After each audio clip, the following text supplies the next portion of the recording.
Está no ar, Sintonia Urbana, o seu programa de qualidade de vida nas cidades. Uma parceria da OLTV com a Associação Brasileira dos Escritórios de Arquitetura, ASBEA. O nosso tema hoje é paisagem urbana. Nós vamos discutir sobre São Paulo, mas sobre o Brasil, o que está sendo feito da nossa cidade, da nossa paisagem urbana.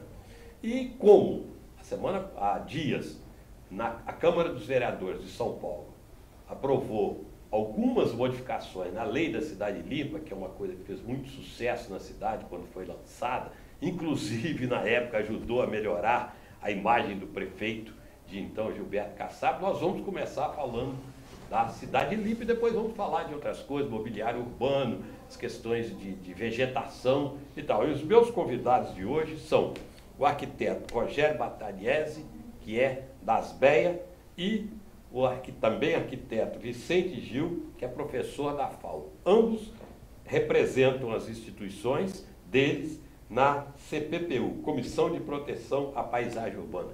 Boa tarde, os dois. Boa tarde. Muito obrigado pela presença. Eu vou começar com uma pergunta relativamente à Cidade Limpa. Esse tema foi muito debatido quando surgiu, eu disse aqui, foi um sucesso, é inegável que foi um sucesso.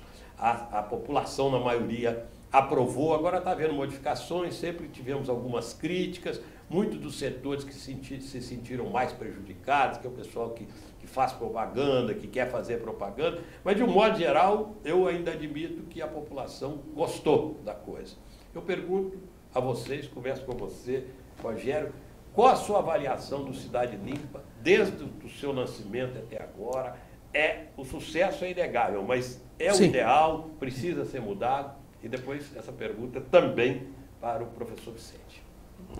Bom, na minha opinião, o que acontece é o seguinte, a lei é boa, em princípio é uma lei do bem, vamos dizer assim, ela trouxe uma série de melhorias em termos de paisagem aqui para a cidade de São Paulo, mas existe um problema correlato, vamos dizer assim, que é a aplicação dessa lei, a fiscalização dessa lei.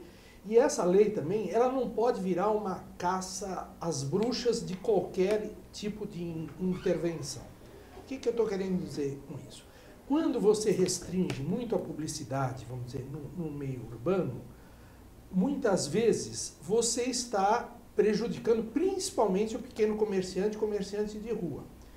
Nossas ruas, num certo sentido, perderam a movimentação por causa que o comércio vem decaindo. Por que esse comércio vem decaindo? Ele vem decaindo um pouco, porque não pode se anunciar direito, um pouco, não estou dizendo que é definidor, esse é um fato definidor. As ruas, as calçadas não são adequadas, há insegurança, há dificuldade de estacionamento. Então, cada vez que a gente restringe toda essa publicidade, que ela também, além de tudo, a publicidade, vamos dizer, a identificação externa dos estabelecimentos e tudo mais, ela traz uma certa vida para a cidade. Toda vez que a gente restringe demais, a gente acaba colocando um tijolinho num shopping center, desvalorizando a passagem nas ruas, ou ajudando um clique na internet, num e-commerce qualquer. Então, na verdade, a lei da Cidade Limpa é ótima, tem uma série de méritos, mas ela não pode ser assim levada a extremos. Vamos dizer, a gente tem visto na CPPU de vez em quando aparecerem eventos que o logotipo do patrocinador é um pouco maior, a gente fica medindo, quer dizer, é uma coisa um pouco exacerbada nesse sentido. Agora, em via de regra, é uma lei muito bem aceita, acho que o prefeito Kassab até acabou se reelegendo, tendo um apoio popular muito grande em virtude dessa lei.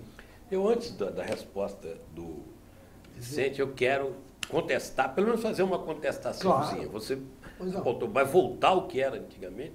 Não, sem dúvida nenhuma. O que era antigamente era um absurdo, né? Na verdade, nós tínhamos fachadas inteiras cobertas por elementos, coisas sem o mínimo sentido. O que está acontecendo agora é que existe, pelo menos o que eu vejo é o seguinte, a fiscalização da prefeitura, ela não consegue acompanhar o ritmo que deveria ter para coibir certo tipo de coisa. Isso é a primeira falha. Então, você tem uma lei que se você faz uma lei e você não consegue efetivá-la, é muito difícil falar, puxa, a lei é boa ou é ruim. Você precisa primeiro vê-la em prática. Vê-la em prática, ser devidamente fiscalizada. Então, voltar ao que era, nem pensar. Mas eu acho que algumas coisas deveriam ser liberadas. Acho que, com o tempo, alguns bolsões de comunicação... Vou dar um exemplo. Por exemplo, Times Square, em Nova York. É um lugar que tem lotado de informação, de publicidade, e até por isso ele é um ponto turístico, é um ponto de interesse. Eu vou dar um exemplo aqui de São Paulo, o que eu imagino que precisaria ser pensado mais profundamente, fazer um bolsão, tipo a Rua Augusta. A Rua Augusta é uma rua tradicional de São Paulo, de comércio, de atividade noturna, hoje tem o Baixo Augusta. Esses locais poderiam ter uma certa liberalização, até com um atrativo a mais no tipo de paisagem que ela está se constituindo, paisagem e ocupação. Então, eu acho que algumas coisas devem ser pensadas com cuidado e ao longo do tempo. Vicente, agora a sua opinião sobre a lei, como é que você a interpreta nesse tempo? Você concorda com as posições do Rogério, discorda? Eu acho que a lei foi positiva no início, porque tem aquela mania de brasileiro que quer sempre ser maior que o vizinho. Então, tinham determinados lugares... Quer dizer, cada um queria fazer o seu maior que o outro, e no final das contas você tinha uma poluição total, porque era uma sobreposição de informação, e no fim ninguém acabava informando nada. Então, acho que a lei foi muito positiva nesse sentido, só que eu acho que ela tem 6 anos, e ela precisava ser modificada, ela precisava ser atualizada e não ser tão restritiva. Eu acho que a função que a gente exerce lá na CPPU, assim, a votação dos arquitetos é sempre contrária à votação dos outros, mas ela deveria funcionar no sentido de analisar a qualidade do que está sendo pedido, porque quando você tem uma coisa um pouco diferente da realidade, você... Do normal, né? Do normal, da lei, você passa para a CPPU para poder pedir uma autorização. E eu acho que na hora que eles vão avaliar, eles são muito radicais. Eles não avaliam a qualidade do que está sendo proposto. Então, você vê barbaridades, liberam grafites que são tremendamente poluidores, né? São horríveis, quer dizer, e aí a desculpa é, quer dizer, a lei, eles falam, a lei, e aí quando não, a lei, então, aquilo é horrível, mas a lei permite, então pode. Então eu acho que a lei precisava ser atualizada e precisava haver um órgão lá dentro que ajudasse a dar uma resposta para alguma coisa que é solicitada e que analisasse a qualidade, porque não é que porque é grande que é ruim. Tem coisa que é grande que vai ser incrível na paisagem, que é muito positiva. Claro. Então eu acho que a lei tem que existir, mas ela tem que ter uma flexibilidade tem que ter mais flexibilidade na lei, porque eu, enquanto profissional, por exemplo, eu tinha feito um totem na Vila Olímpia para a Eletropaulo, que era incrível, era um totem liso, vermelho, não tinha nenhuma poluição, escrito Eletropaulo pequeno. Até ela teve que tirar. Bloqueado, é? Foi bloqueado, quer dizer, por quê?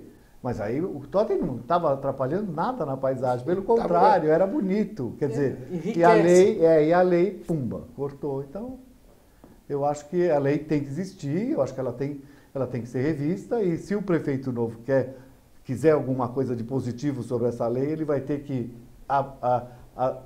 vai ter que montar um escopo na CPPU que avalie qualitativamente e que dê subsídios para as pessoas poderem fazer coisas diferenciadas na cidade. Rogério, você queria... eu tenho uma coisa também que eu queria complementar. Existe muito também na lei, em outros lugares, em outras decisões, o julgamento sobre aquilo que a gente chama de arte urbana. Desde esculturas, Então, vamos dizer, eu acho que deveria haver uma curadoria que, imagino, especialistas no assunto e sobre a curadoria das obras na cidade. Muitas vezes você recebe uma obra doada de alguma instituição, de alguma coisa, que é aquela coisa assim, aquele presente que eu pelo menos imagino que eu não queria ganhar. Não é porque é dado que é bom. Quer dizer, o negócio, você recebe aquela coisa e fala, meu Deus, tem umas esculturas, algumas têm até finalidade comercial ou finalidade de propagar ideias de corporações e tudo. Gente, tem certas coisas que deveriam ser analisadas como um todo. Essa parte do grafite é uma delas. Essa parte do grafite deveria ter uma curadoria, não só...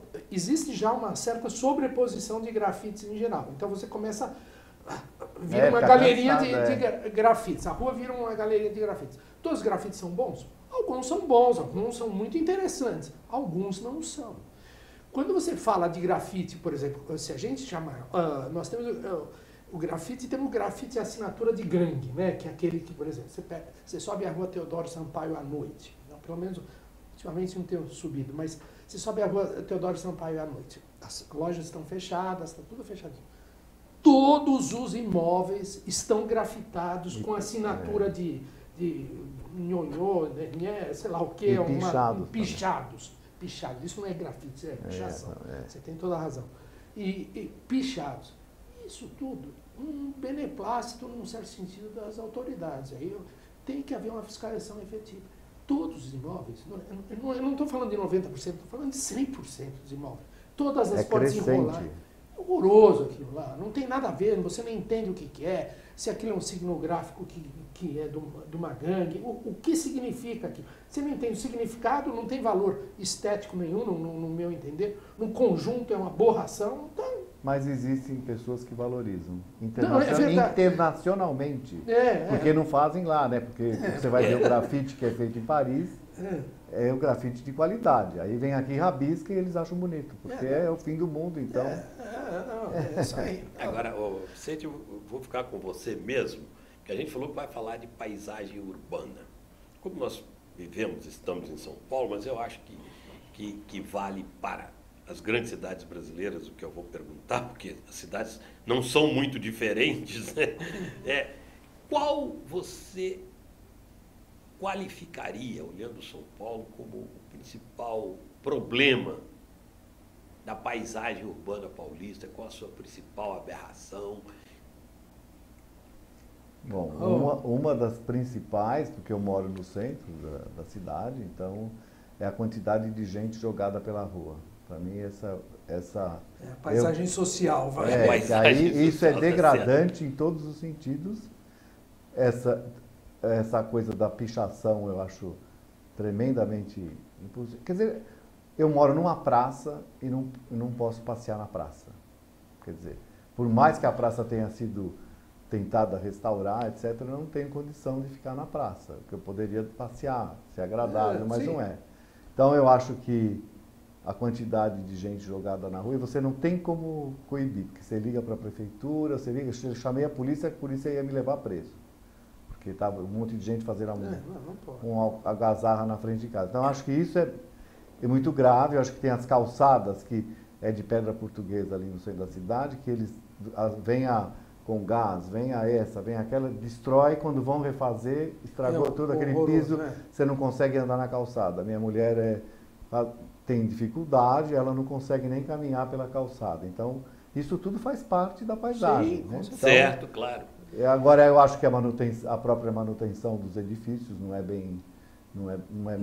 efetivada, nada é muito preservado. Então, eu considero que eu moro na melhor parte do centro. O desenho, o traçado urbano é muito bonito, mas eu não vejo como aquilo pode recuperar. Se falou muito na recuperação do centro, mas eu não vi. Eu acho que cresceu um centro novo em São Paulo, que é do lado da Vila Olímpia, que é um novo centro. Outros polos. Porque é outro polo, que pode ser que eu não convivo nesses polos, não sei quais são os problemas desse outro polo. Eu sei da cidade e eu vejo... O país como um todo é deteriorado. Senão o bonde lá de Santa Teresa não tinha caído.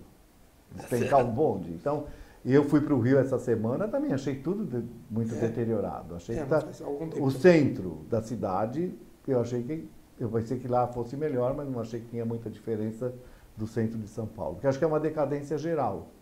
Agora, ficando com você mesmo, o outro lado, o mais positivo. Não há? Não. Positivo?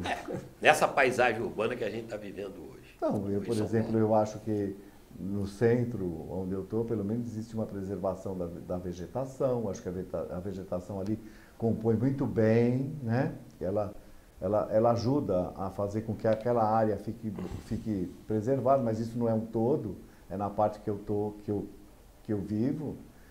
E de positivo, a coisa positiva é que eu tenho uma relação muito grande com a cidade, porque eu nasci aqui, cresci aqui, então eu tenho essa afetividade com a cidade. Você nasceu na Moca. Eu nasci na Moca. Eu também, nós somos os dois.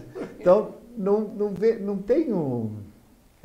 de positivo que eu vou dizer, eu tenho uma facilidade que o metrô é perto da minha casa, eu posso usar o metrô com muita facilidade, isso é uma coisa positiva, mas eu não posso ir dar aula na USP de metrô, porque o metrô não chega na USP, porque não deixaram o metrô entrar na USP. Então, de paisagem, eu não vi a paisagem melhorar, porque eu sou de uma época, eu frequentei a cidade, quando ela tinha uma outra vida, tinha outro tipo de público frequentando a cidade, né? Que o público não é muito...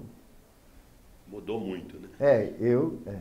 E, Rogério, você, o que deteriorou, o que é desagradável e o que é agradável? Na verdade, eu acho que assim, existem... o desagradável é um conjunto de coisas. Bom, eu posso enumerar algumas, mas, por exemplo, começa. Poste-fiação. Poste-fiação... Não tem no centro, está embutido. Não está embutido. No centro tudo bem. Mas na cidade em geral, eu tenho visto a Eletropaulo, ela tem feito... Eu fui para a Índia, já na Índia tinha algumas fiações penduradas. Nós estamos chegando lá. Nós estamos caminhando para isso. Nós estamos sudanizando ou somalizando a cidade de São Paulo. A parte de fiação. Eu vou falar uma coisa também. A parte de arruamento eu sempre acho um pouco triste em São Paulo, sim. Tudo é um pouco tacanho demais. E já é tacanho há muito tempo. As calçadas são estreitas. Eu acho que esse desenho que São Paulo tem há muito tempo, não é obra de um ou de outro, é ruim. Eu acho que nos últimos 30, 40 anos, muito da arquitetura que foi feita, principalmente a arquitetura ligada ao mercado imobiliário, não ajudou. Não ajudou. Ela, na verdade, comprometeu ainda mais um pouco da paisagem. As calçadas também são um ponto que eu acho... E eu acho também o asfalto. Você olha de péssima qualidade. De péssima qualidade, e aquilo, você olha para o chão. Fora isso, tem aquilo que faz parte da paisagem, que é grande também, que é o céu. Você olha para o céu de São Paulo, ele é sempre acinzentado, ele é poluído e tudo mais. E ele faz parte, pelo menos, do nosso campo visual. E eu acho que isso são as coisas que realmente incomodam. E as positivas? E o que eu gosto, eu vou falar uma coisa. O que eu gosto de São Paulo um pouco, eu gosto um pouco do comércio que há em São Paulo. Eu acho que o comércio de São Paulo, muitas vezes, dá muita vida à cidade. Acho que o comércio que eu digo, acho que os bares que estão saindo agora, esses bares que vão para a calçada, eu acho que isso dá uma certa vivacidade. O que é interessante na cidade? A cidade tem que ser viva. Ela tem que ter gente circulando, gente na rua. É esse que é o objetivo do urbano. Essa é a dificuldade de Brasília. Não tem gente na rua, né? Cá entre nós, eu sou fã do Lúcio Costa, do Niemeyer e tudo mais. Eu não gostaria, pelo menos as experiências, eu não gostaria de morar em Brasília. Aqui, essa parte do urbano, do pedestre, que você anda, tem uma praça, aí você senta, toma um café, olha uma vitrine, tem um comércio especializado de alguma coisa, eu acho isso interessante em São Paulo, isso eu acho uma coisa muito interessante. Mas está fazendo isso no shopping agora. Não, shopping não. Shopping matou a cidade. Matou mesmo. Shopping é que mas matou o que eu gosto é desta parte. Dessa parte da rua, né? Da parte da rua, a rua viva. Você pega a rua do Seminário, vamos dizer assim, tudo bem, não é uma rua bonita. Ela é uma rua feinha, coitadinha. mas ela tem aquele comércio dos chapéus, ela tem uma coisa interessante que dá essa vida em São Paulo que você, puxa, mesmo aí o relacionamento, quando você vai num comércio antigo, eu falo comércio antigo porque no comércio novo, os vendedores nem sabem o que é uma venda, não sabem o tratamento, mas você vai no comércio antigo, você tem uma relação, que interessante, quanto custa, não, isso fica melhor, isso fica bom, você vai num bar bacana, num bar onde tem um garçom de muito tempo, doutor, não como peixe hoje como filé, porque dá melhor, ou como bife, que dá melhor. Tudo isso eu acho muito interessante em São Paulo, desde o comércio antigo até o comércio novo, mesmo aquele sofisticado. O que eu acho que em São Paulo, uma das coisas, como o Gil estava falando aqui, principalmente matou esse tipo de comércio, é um pouco esse excesso de shopping centers, né? Principalmente nessa linha, existe uma linha imaginária de shopping centers, que é meio ao longo da Marginal Pinheiros, que vai com o shopping Vila Lobos, aí vem de um lado... São 5 ou 6, né? Acho que muito mais, viu? Olha, tem o Vila Lobos, tem o Iguatemi, que está na mesma linha, o Eldorado, o JK, o Vila Olímpia, o Morumbi, como chama? Aquele... Marketplace, depois tem o São Paulo Market, SP Market, quer dizer, uma série de shopping centers, tem um Interlagos, numa mesma linha. A violência também empurrou muito para dentro do shopping as pessoas. Não, é uma somatória de coisas. A violência, vamos supor, você falou aqui, ontem eu estava conversando com uma pessoa no jantar, ela tomou um escorregão na rua, está processando a pessoa da calçada que fizeram o dono da calçada ou a prefeitura? O dono da calçada, porque ela teve um problema, ninguém acudiu nem nada, quebrou o cóccix. Contou ontem à noite para mim. Você vê que coisa, é uma loucura, você não tem a menor condição, não tem piso, não tem segurança, não tem estacionamento. Por quê? Estacionamento, você fala, não, mas tem o transporte público. Eu li um depoimento no jornal essa semana que eu achei ótimo, de uma senhorinha que trabalha todo dia de ônibus e não tem posses nem nada. Ela falou no jornal uma coisa assim, ela falou, olha, quem toma pisão no pé, tem mão boba todo dia, é encoxada no ônibus, um fusquinha é uma maravilha, é o paraíso. É o paraíso. E é mesmo, não dá para falar que não é. Claro que é. A pessoa gasta menos tempo e não passa por nenhum tipo de constrangimento. Isso é São Paulo. Você falar, não vamos fazer estacionamento. Por exemplo, agora na lei da Barra Funda, aí é Barra Funda que estão fazendo, né? Uma nova legislação. Não, estão tentando mudar tudo, vai ter uma mudança no plano diretor. O plano diretor, mas tem uma operação que é a Operação Barra Funda. Né? Exato. Que só querem, ou ao longo do metrô, que só querem colocar uma vaga para automóvel para desinibir o uso do automóvel. Isso está no plano diretor novo. Eu acho essa uma discussão discutível, viu? Eu acho bastante discutível. Não sou a favor do carro, mas as pessoas, existe um fetiche, as pessoas desejam um automóvel, porque dá uma certa liberdade, dá uma certa mobilidade de fim de semana, de outras coisas que querem ter. Então, eu tenho dúvidas sobre tudo. E como o transporte público realmente é ineficaz, né? Ele não resolve. Mas sempre, aqui foi incentivado o uso do automóvel em todos os sentidos. Impostos. Ainda continua. Claro, isso é o que é mais incentivado. Pela própria indústria, por todo mundo, pelo governo. Né? Que começou no Juscelino, que acabaram com todas as vias férreas e transformaram tudo em transporte. Porque hoje eu ando na Marginal, que eu cresci aqui nessa cidade, eu andava na Marginal e falava assim, eu vou depressa, vou pela Marginal. Hoje eu não sei nem sair quase da Marginal, porque tem tanto caminhão que eu não consigo saber onde eu tenho que sair, né? Agora, vocês falaram uma coisa, você, Rogério, falou uma questão que é interessante, quer dizer, você falou a cidade do pedestre, mas essa, cada vez menos é uma cidade do pedestre, ela é difícil para o pedestre. Primeiro, essa questão da calçada, que tem uma lei da calçada aí, que eu gostaria que vocês comentassem este ponto. Se você me der licença, eu vou começar comentando, porque eu acho isso um absurdo. Essa lei eu acho completamente fora de cabimento pelo seguinte. Você isso não é, vamos lá, essa lei, o pagamento da calçada, a responsabilidade pela calçada já é há algum tempo responsabilidade do proprietário. Bom, isso nas melhores cidades do mundo, não estou falando, então, nós temos que, o paradigma que a gente tem que seguir é das melhores, não é das piores, claro. Né? Não vamos Mali, e no Mali é diferente, não interessa para nós. Nós somos uma civilização ocidental e queremos o melhor. As calçadas serem responsabilidade, existe um problema muito sério que é o seguinte. Primeiro, qual é o padrão que vai ser feito? Vai ser o munícipe que vai... Não, o munícipe vai executar conforme o padrão da prefeitura? Ele tem capacidade para fazer isso? Ele tem... E não é má vontade, eu não estou falando má vontade. Ele tem essa capacidade. Como é que fica quando o munícipe tem, além de tudo, um abrigo de ônibus na frente da sua calçada? Ele é responsável pela calçada e está todo mundo, num certo sentido, usufruindo daquela calçada. Eu não acho correto. Eu acho que isso deveria ser uma responsabilidade. Tem custo isso para a prefeitura? Tem. A prefeitura tem verba para enfrentar isso? Não sei, precisa descobrir como. Mas poderiam ter vários padrões de calçada. Eu até dei uma ideia, vários padrões de calçada. E fazer com que elas sejam efetivamente feitas por alguém autorizado pela prefeitura.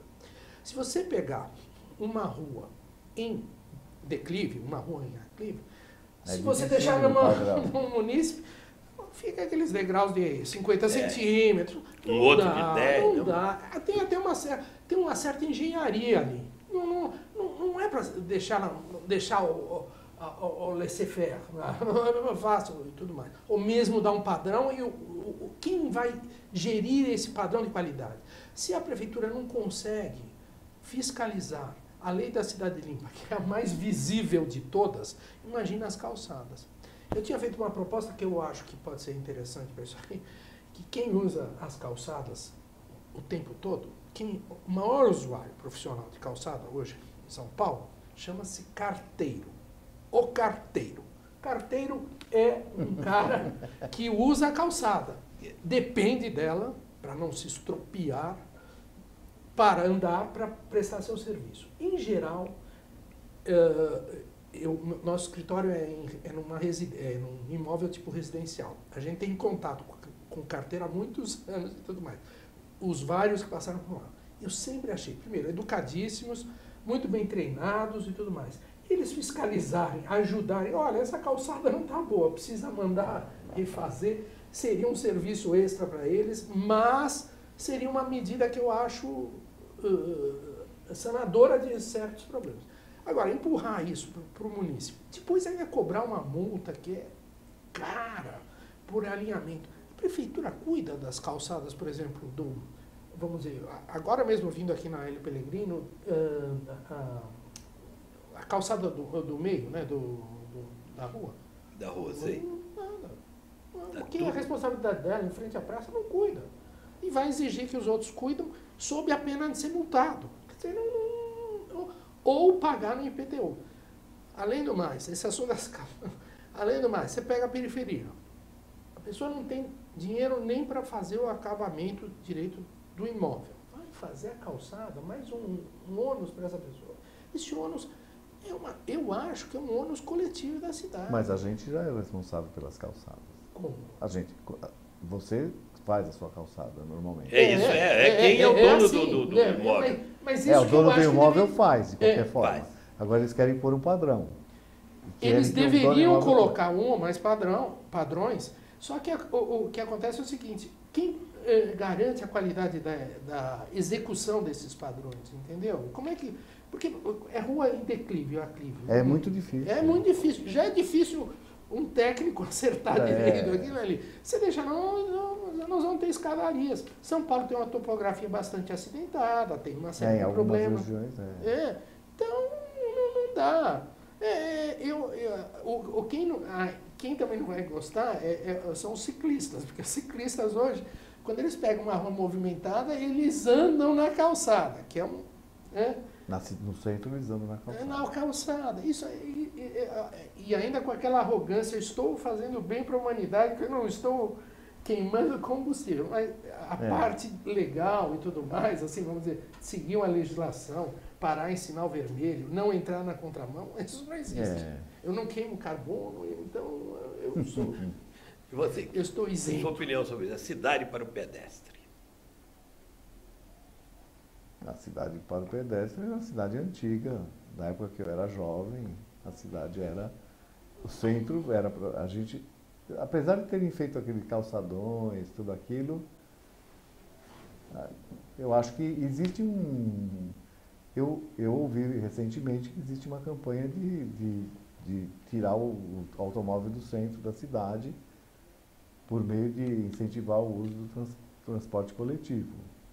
Então, eu acho que isso eu acho que é uma coisa positiva, só que isso precisa ser muito bem pensada, muito bem feita. Agora, essa coisa de ter norma para construir calçada, eu acho que também pode existir.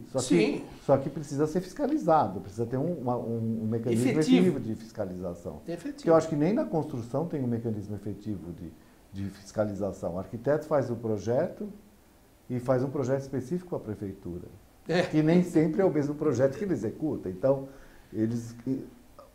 todo mundo aqui tem a mania de ficar querendo encontrar um meio de burlar a lei, né? Então, eu não sei, eu acho que isso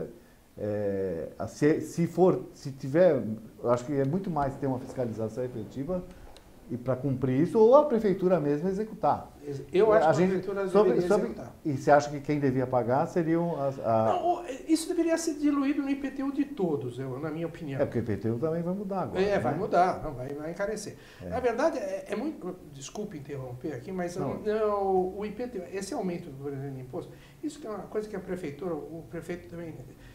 não, nós já temos um orçamento, não dá, demos 20 centavos para o transporte público. Entendo perfeitamente. Só que ele se candidatou para resolver essas equações. E não adianta prorrogar mais. O que acontece? O serviço público prestado pela prefeitura, na maior parte das vezes, é deficiente, é inócuo e não funciona, tá certo? Hoje, vamos dizer, pelo menos as áreas que eu passo mais próximo, vamos dizer assim, desde a aprovação de planta até a parte da lei da cidade limpa e tudo mais, ela não funciona bem. Quer dizer, gasta-se dinheiro com a máquina e a máquina é ineficaz. O prefeito reclama da dívida, ele tem que renegociar a dívida da cidade com Brasília, com os credores, né? Tá bom.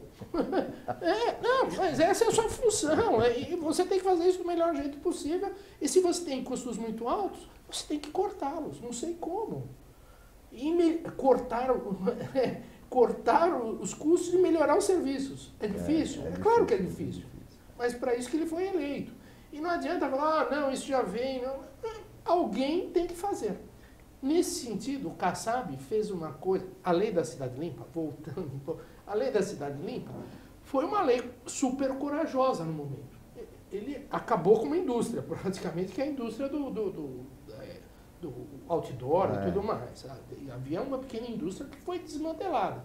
Foi corajoso? Foi. Mas era necessário. Ele entendeu isso necessário. E a sociedade também entendia isso como necessário. Então tem que ser feito. Não adianta.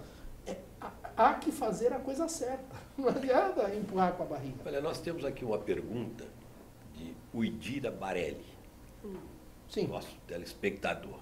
E ele toca um ponto que eu ia tocar, quando a gente fala, olha e pensa na paisagem urbana de São Paulo, muitas pessoas olham assim e até viram a cara numa coisa chamada minhocão.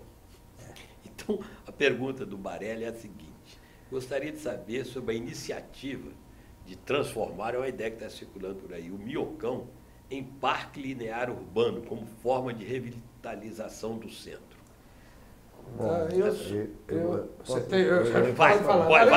você primeiro, Vicente. Eu acho que o Minhocão destruiu o centro da cidade, ele é o que destruiu toda aquela parte dos Campos Elíseos, que era um bairro nobre, e destruiu todo o centro, e eu acho que ele transformar ele num parque seria a ideia mais maravilhosa. É o exercício que eu estou dando para os alunos de curso de design para transformar o Minhocão num parque, porque ele iria automaticamente valorizar toda aquela área, né? Se ele fosse, Porque aí tem o exemplo da Highline de Nova York, que é absurdamente maravilhosa e que transformou toda uma região deteriorada de Nova York, porque lá também lá o negócio tem que ser, né? Não dá para fazer meio termo. Então, eu acho que isso é uma coisa que vai acontecer mesmo aqui. Eu acho que isso vai para frente e o prefeito que fizer isso vai ganhar ele vai, assim como ele destruiu o centro, ele vai ajudar a construir um novo centro. Isso eu acho que é o melhor ponto que tinha. Você concorda? Eu concordo em parte. Eu não acredito. Não, tá bom. Concordo em parte. Que depois eu vou contestar. Eu concordo em parte é o seguinte. Eu acho que fora o Minhocão. Primeira coisa, tira fora o Minhocão e tudo mais. O que eu entendo que tem que ser feito é o seguinte, tem que dar uma alternativa viária que substitua ou que faça às vezes, que não precisa ser em cima dele ou embaixo daquele local, mas alternativas para fazer aqueles percursos. Primeiro. Isso é uma alternativa, uma alternativa. Eu acho que um parque linear em cima ali, trechos dele até poderiam ser. Eu acho ele extremamente longo para ser um parque linear e com uma certa qualidade. Tá? Eu acho. O Minhocão inteiro, ele tem quanto? Acho que 3, 4 quilômetros. Eu acho um pouco demais. Talvez sessões dele e tudo mais. Então, eu estou falando sinceramente. Na hora que você tirar, por exemplo, a Rua Amaral Gurgel, que talvez eu ache a mais prejudicada de todas, sabe? Uma das mais prejudicadas. Não, São João, né? Que fica muito em cima. São João também. Na hora que você tirar aquele trambolho, assim, aquela coisa, você vai dar aquela respirada. Aí você começa a tratar embaixo e tudo mais. Eu não vejo a necessidade de... Eu tenho uma ideia de gente, por exemplo, as vigas do Minhocão são pré-moldadas, dá para ser reutilizada. Acho que é a ideia do Michel Gorski, um arquiteto também que a gente conhece. Tira aquelas vigas, monta num outro lugar, faz uma outra coisa com as vigas, e eu acho que, para mim, só alguns trechos daria para ficar. Eu não como um parque, eu não acredito ele como um parque. Assim. Ele está muito central também. O Highline, eu andei olhando, eu não conheço o Highline. Nossa, é uma maravilha. Eu acredito, eu vi algumas fotos e tudo mais. Mas ele é uma coisa muito restrita num certo canto de Nova York. Ele não é vamos dizer, num espigão de Nova York. Assim, ele não é na Broadway. Sente aí que eu via, o Rogério colocou bem, eu ia fazer essa contestação. E a questão do trânsito? É que diminuiu bastante aquele movimento naquela parte. Aquela cidade está morrendo. Aquela parte, a cidade nova é que você não consegue andar na Nova Faria Lima, você fica 3 horas, tem um monte de gigantes e você não consegue andar. Quer dizer, ali o trânsito já está, mas eu acho que alternativas do entorno sim, mas demolir ele é um transtorno tão grande que é mais fácil reaproveitar ele para um parque com eventos, você pode ter lugar para show, pode ter uma série de coisas, você vai criar acessos, tem uma série de planejamento que aquilo pode ficar uma coisa que vai valorizar inclusive os imóveis. Você não acha que pode fazer alguma coisa que vai tumultuar o cara, porque ele na Amaral Gurgel, ele é até mais distante dos edifícios, que eu andei ele inteirinho, faz pouquinho tempo fotografando, fazendo levantamento. Então, você indo... Aí quando chega na São João, tem um pedaço bonito que é ali perto do Lago do Aroche, que tem uma curva, você tem a perspectiva da São João, que você vê o Banco Banespa, você vê o Copan, e porque ele também faz umas marcas na própria... Sabe umas marcas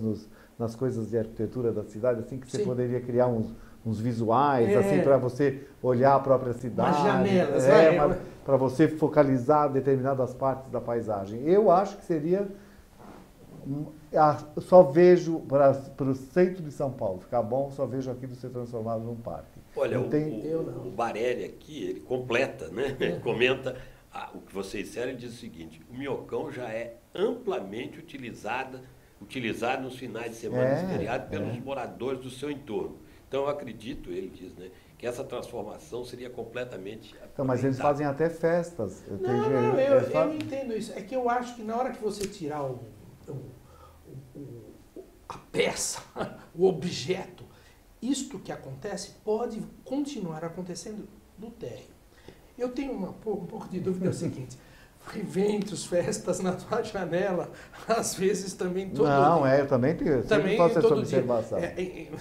Que nem a Vila Madalena, né? Vila Madalena era um bairro simpático.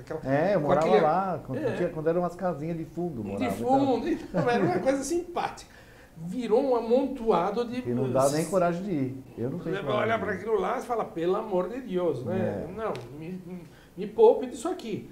E não é desagradável de ir, mas você fala, você olha assim para uma casa e fala, quem mora aqui? Este coitado aqui para aguentar essa... De repente, um cara que mora lá há 40 anos viu que a rua que ele mora virou um footing, um footing escandaloso. Agora, um outro ponto da paisagem urbana, né? Você falou das esculturas, porque tem umas obras aí que são... esculturas e pinturas. Esse é um aspecto. Agora, você tem também um outro aspecto que é o mobiliário urbano. Agora, por exemplo, estão mudando todos os pontos de ônibus da cidade. Vamos, Rogério. Olha, a princípio, eu vou falar uma coisa para você. A princípio, eu sou contra o processo. Eu fiquei muito bravo com essa história, porque eu ajudei muito a Imurb pela Asbeia. A Asbeia pediu que eu fosse lá.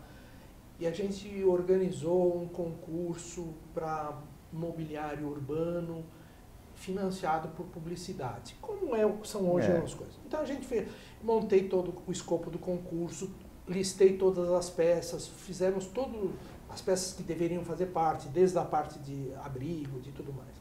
Então qual é a ideia? A ideia é que a gente faça isso, faça um concurso, quantifiquei horas do vencedor, quanto ia gastar para fazer o prêmio, tudo direitinho. A única dúvida que ficou é se nós deveríamos ter um sistema de mobiliário urbano inteiro na cidade ou um sistema diversificado. A única coisa que eu tinha certeza que devia ser para a cidade toda era ponto de ônibus, porque o ponto tem que ser identificado nas várias questões. Muito bem. Tinha mais ou menos, a lista tinha, assim de cabeça eu digo que tinha uns 50 itens. Desde corrimão, bispo, tudo, jardineira. Eu tentei listar o máximo. Banheiro público, porque São Paulo não tem banheiro público, não tem... Bom, banca de jornal também. Banca de jornal, tudo. Aí falando, isso aí, vamos fazer, e a publicidade que a gente ia arrecadar com isso, nós vamos financiar isso aí. No primeiro momento que deu, é inacreditável, mas no primeiro momento que deu, o que eles fizeram? Venderam a publicidade para o relógio urbano, lá para o relógio que não... Todo mundo tem celular, aquele relógio é publicidade pura. Mas ele é frágil também. É frágil, eu não vou discutir o desenho, vou discutir o sistema, a ideia. Vender um relógio urbano e o abrigo. O abrigo, particularmente, eu vou falar aqui, não vou discutir a estética dele, vou discutir a eficiência e eficácia. Não funciona. Não funciona. Para mim não funciona. A publicidade fora atrapalha, ela deveria estar mais colada do abrigo para proteger mais o abrigo. Ele deixa passar a luz, o banco é plano, as pessoas se deitam em cima dele. Ele não funciona. Eu não estou falando que ele é feio, eu não vou discutir isso. Você acha que ele é feio e bonito. Diga. Você acha ele mobiliário urbano? Não, eu não acho. Eu acho que o ponto não é adequado para esse tipo de cidade. Aquilo parece uma coisa de sala de visita, frágil. Se você quer saber a minha opinião, eu vou dar. Se aquele de concreto, acha feio. Eu acho feio. Aquele que existia quando foi feito o projeto da Avenida Paulista era melhor? Eu acho. Como desenho? Como desenho e como eficácia. Também. O antigo abrigo, o denominado Barcelona, né? Não é Barcelona, que chama aquele metálico, que foi coisa do Maluf. Eu acho ele muito superior a esse em tudo, em todos os aspectos. Em resistência, em todo... Mas aquele que tinha na Avenida Paulista era interessante. Aquele conjunto acho que funcionava mais. E era mais pesado para o... E aí o que aborrece é isso que você vê. No final, o que faz? Só o que arrecada. Vamos dizer, o que foi feito imobiliário? Só o que a prefeitura consegue arrecadar. Ela não tem o espírito público. Isso que fala. Não dá. Como dá nas outras cidades? será que São Paulo arrecada tão pouco? Pelo menos eu vejo. Não, tem uma massa trabalhadora. Todos nós aqui acho que trabalhamos bastante. Não só isso, mas eu não vejo uma malemolência nem nada. Será que a gente não consegue fazer o nosso mobiliário urbano financiado ainda por publicidade e tudo mais? A parte, vamos dizer, do banheiro público, é uma vergonha. Você tem um chofer de táxi, um motorista de ônibus, ou uma pessoa de idade, tem que pedir para um dono de bar para usar. Tem que consumir para usar. E você, boa parte dos pontos finais são propositadamente padaria. O dono da padaria fica contente, tudo bem, isso não me incomoda. Você sabe que hoje o melhor banheiro público de São Paulo, existe um sistema de banheiro público no São Paulo que chama-se, como é? Não. Você não sabe. Chama-se McDonald's. Todo mundo é mesmo. McDonald's. Eu falo isso para a população da mas vá ao McDonald's. O McDonald's é limpo, você não precisa comprar um hambúrguer nem tomar uma Coca-Cola para fazer, e vai lá no McDonald's. O resto, isso é uma piada de mau gosto. Eu dei uma proposta nessa mesma comissão da EMURB. Como São Paulo tem muitas farmácias, e as farmácias são um local vamos dizer, ligados à higiene, à saúde em geral, que as farmácias adotassem o banheiro público e cuidassem dele, cobrariam e tudo mais. Porque temos outro problema, as calçadas de São Paulo não toleram muita coisa, não toleram geometricamente, não tem espaço. Não cabe, tá? Então as farmácias poderiam, é claro que com benefício para as farmácias, mas o cara vai perder ponto de venda para fazer alguma coisa em casa das farmácias. Tem muita farmácia 24 horas, com um jetonzinho. O cliente que é antigo, você dá o jeton de graça. Um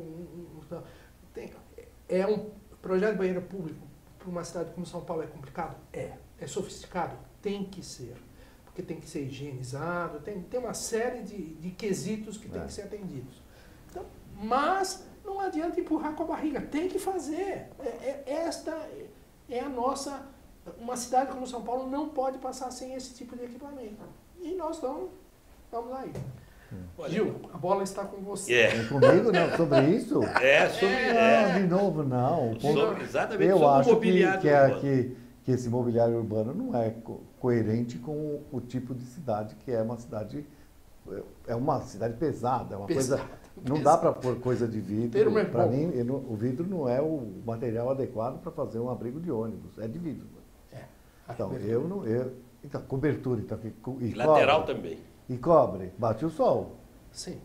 Não protege. Não protege. Então, se não protege, não funciona. Então, eu acho que é precário. Olha, nós deixamos de tratar de alguns assuntos, por isso que outro dia, mais na frente, nós vamos fazer outro programa. Ficou faltando a falta de informação da cidade, ficou faltando o problema da iluminação. Isso. Né? E várias coisas que não deu para tratar, porque o horário aqui me chama a atenção que está chegando ao fim. Mas antes de chegar ao fim, eu vou só ler uma observação do nosso ouvinte, o Barelli, para você, um conselho para você. Para mim? Para você ouvir, se você quiser, você tem um minutinho para responder. Ele diz o seguinte: acho que o Rogério deveria conhecer e se aprofundar no High Line de Nova York, pois assim como Londres também deseja seguir o exemplo, São Paulo como metrópole também poderia seguir. Barelli. O Itira Barelli. Eu acho que sempre a gente tem que se aprofundar nos assuntos. Eu gostaria muito de me aprofundar em loco, inclusive, se você me mandar passagem. Brincadeira, não. Concordo. É uma visão minha do desmonte e tudo mais. Eu acho muito longo, eu reafirmo, acho muito longo, muito altos e baixos, ele é muito ondulado. Eu não concordo. O Gil não concorda, mas isso faz parte do crescimento dos projetos, da discordância. É isso aí. Eu acho que na hora que a gente talvez ficasse muito melhor do que eu imagino, pronto, mas a minha visão, eu preferiria tirar o objeto. A minha opinião. Barelli, olha, obrigado. Chegamos ao fim de mais um Sintonia Urbana, o seu programa de qualidade de vida na cidade, uma parceria da Asbeia com a OLTV. Eu quero agradecer ao Rogério e ao Vicente pela presença, convidados para voltar aqui. E nós voltaremos com outro assunto na próxima sexta-feira, sempre às 13 horas. Boa tarde e obrigado.